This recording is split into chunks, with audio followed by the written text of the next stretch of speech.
Now we head to India, where events are underway to mark 100 years since the foundation of the powerful Hindu nationalist group, the RSS. It was founded in 1925 with the explicit aim of establishing a Hindu nation in the wake of British colonial rule. It has deep ties with the ruling BJP party, and Prime Minister Narendra Modi was a former member. Despite being banned several times, it has enjoyed a recent surge in political power, which critics see as a threat to the country's secular society. Now, DW's Shalu Yadav reports now from the holy city of Mathura in northern India.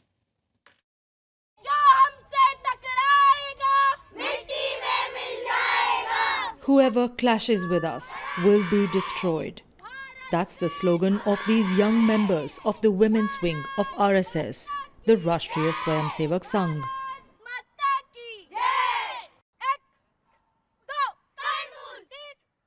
They're preparing to help create the group's vision of India's future as a Hindu nation. Leading an RSS prayer pledging allegiance to that idea is 22-year-old Muskan Bansal. She was inducted into RSS training when she was 7. The physical training camp is known as the land of penance.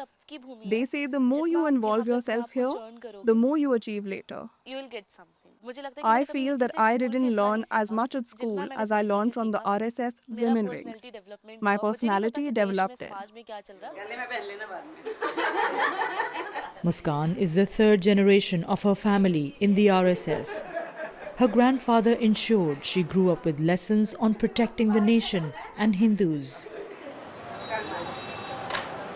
The threat they see?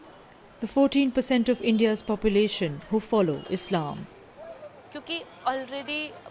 If you look around the world, the majority are Muslims. They have occupied a lot of land.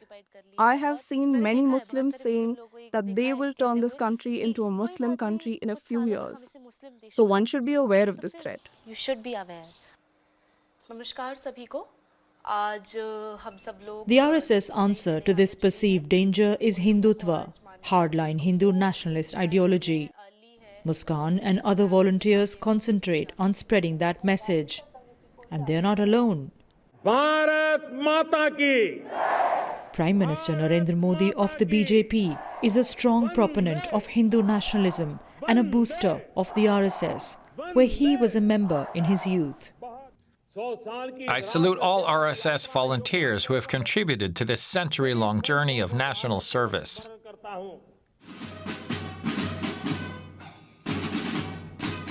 The RSS, its volunteer army and Hindutva are no longer on the fringes of Indian society. Inspired by Modi and the political success of the BJP, members like Muskan are now loud and proud. If anyone uses the word hardline or fanatical to describe Hinduism, that's a very good thing. We live in a Hindu nation. We should talk about Hindutva, because now Hindutva is getting stronger. Hindutva has no place for couples like this. She's Hindu, he's Muslim. They live in hiding. When a Muslim converts to Hinduism, it's called homecoming. But when a Hindu adopts Islam, it's named love jihad.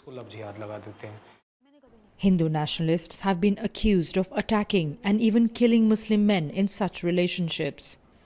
This couple eloped from Uttar Pradesh to Delhi, hoping to be safe in a more cosmopolitan capital. But they experienced anti-Muslim aggression when looking for help from those who should protect them. While driving me to the police station, the police abused me a lot. They told me, if you had to elope with a girl, why didn't you do so within your own religion or community? They said that I should be paraded naked and made to run barefoot behind their vehicle. It was the first time I hadn't spoken to my partner for so long.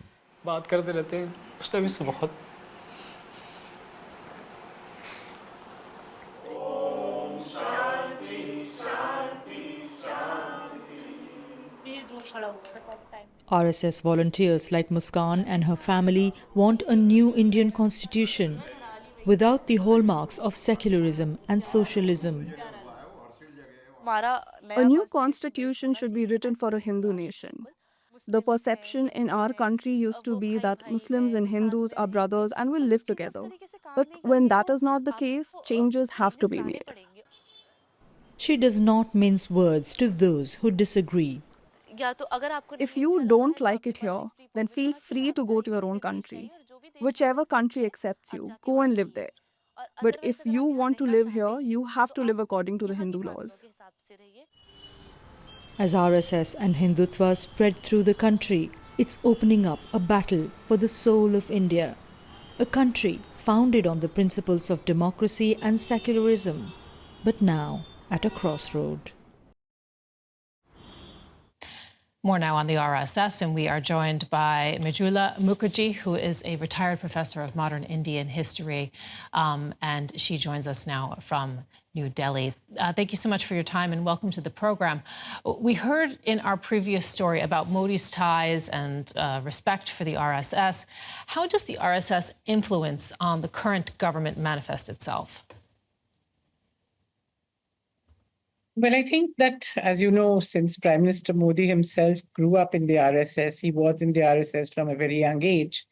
And he and the BJP also, they are committed to the worldview and the agenda of the RSS. So the effort in a broad sense is to realize that worldview and agenda of moving towards making India into a Hindu nation, which means promoting what we call a very narrow sectarian religious nationalism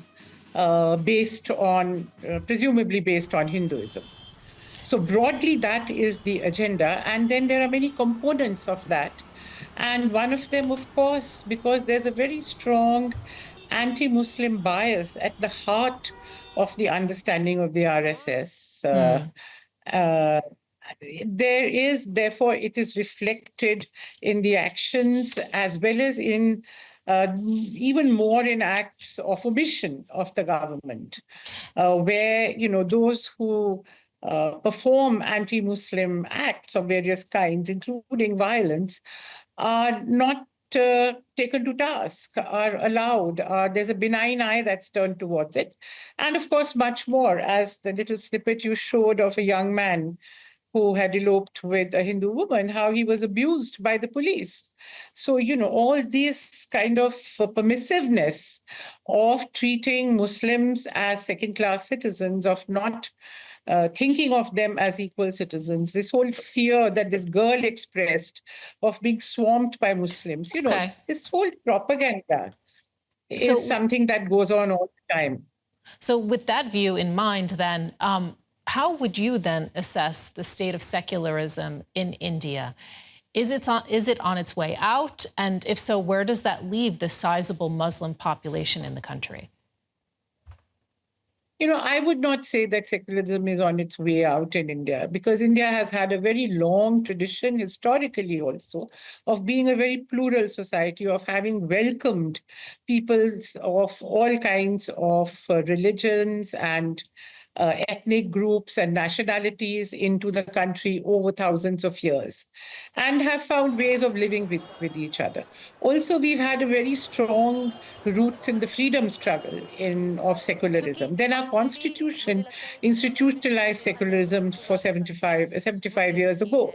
And for a long time, we had secular governments in place. And so I don't think that it's something that's happening around the corner. And what I would say is there are very serious challenges to secularism.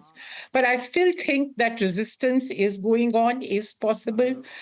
However, yes, life for Muslims and other minorities, including Christians, and there have been a number of attacks on Christians, has become very tough.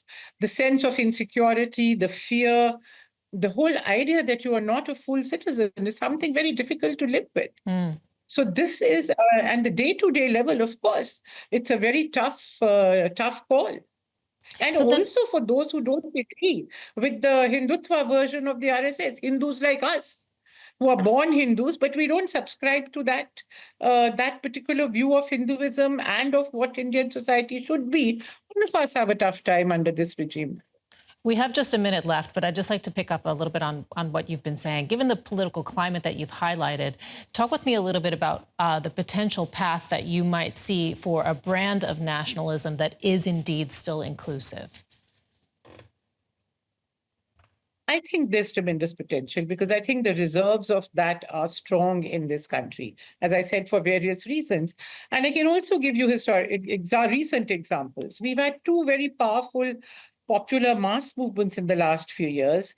One was a movement against an attempt to change the citizenship laws, and that directly affected Muslims in a very big way. And there was a tremendous upsurge against it, which included non-Muslims as well. And there were also a very powerful farmers' movement against the government, which lasted for more than a year and brought the government to its knees. So we have various instances of ongoing resistance, including there are many parts of India. In fact, I would say close to half the country is not ruled by the BJP. All the provincial governments are in the hands of parties other than the BJP. So they are not subscribing to RSS ideology. So I think that I would still see a lot of potential for the fight back. Thank you so much for joining us to share that view, historian Mridula Mukherjee in New Delhi. We appreciate it. Thank you.